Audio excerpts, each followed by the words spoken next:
আসসালামু আলাইকুম সবাইকে। খুব সহজে তৈরি একটি মাছের রেসিপি নিয়ে হাজির হয়েছি আজকে। এখন তৈরি করব বেলে মাছের চচ্চড়ি। তো চলুন দেরি না করে শুরু করা যাক।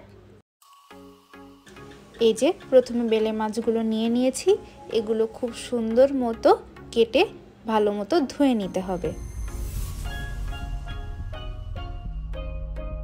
যেহেতু চচ্চড়ি রান্না করব, এজন্য প্রথমেই কাঁচা ঝাল ফালি করে নিয়েছি, ধনে পাতা কুচি করে নিয়েছি, রসুন কুচি করেছি, পেঁয়াজ কুচি করেছি এবং টমেটোগুলো কেটে নিয়েছি।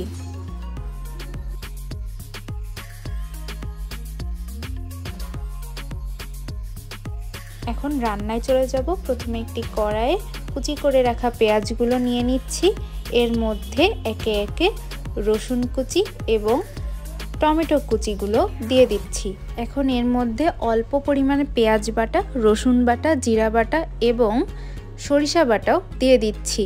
এর সাথে পরিমাণ মতো হলুদের গুঁড়া এবং সামান্য রঙের জন্য আমরা ঝালের গুঁড়া ব্যবহার করেছি। এছাড়াও স্বাদ অনুসারে লবণও দিয়ে দিচ্ছি।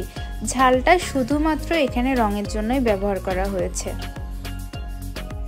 এখন সবগুলো উপকরণ ভালো মতো মাখিয়ে এর মধ্যে মাছগুলো দিয়ে দিচ্ছি।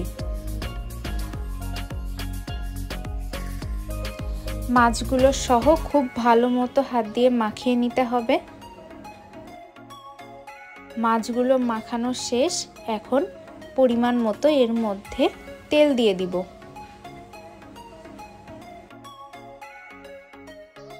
আবারও ভালো মতো মাখিয়ে নিতে হবে।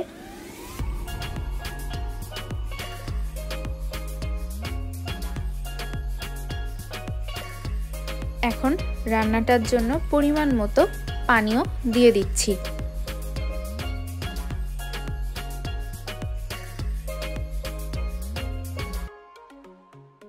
চুলার আঁচ লো টু মিডিয়ামে রেখে এটাকে ঢেকে দিব।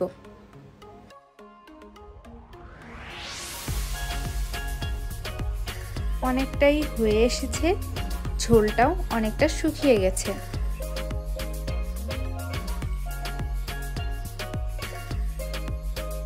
ঝোলটা অনেকটাই মাখা মাখা হয়ে এসছে। এ পর্যায়ে ধনেপাতা কুচিগুলো উপরে দিয়ে দিচ্ছি।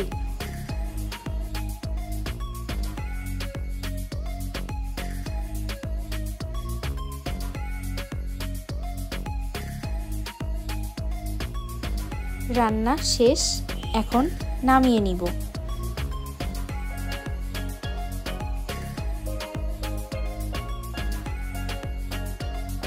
ব্যাস তৈরি হয়ে গেল বেলে মাছের চচ্চড়ি। গরম ভাতের সাথে এই তরকারিটা থাকলে আর কি লাগে। এরকম আরও রেসিপি পেতে অবশ্যই ইউটিউব চ্যানেলটি সাবস্ক্রাইব করবেন, পাশে থাকা বেল আইকনটি ক্লিক করবেন এবং ফেসবুক পেজটি ফলো দিয়ে পাশে থাকবেন। এছাড়া আরও কী ধরনের রেসিপি চান অবশ্যই কমেন্ট বক্সে জানাবেন। ধন্যবাদ।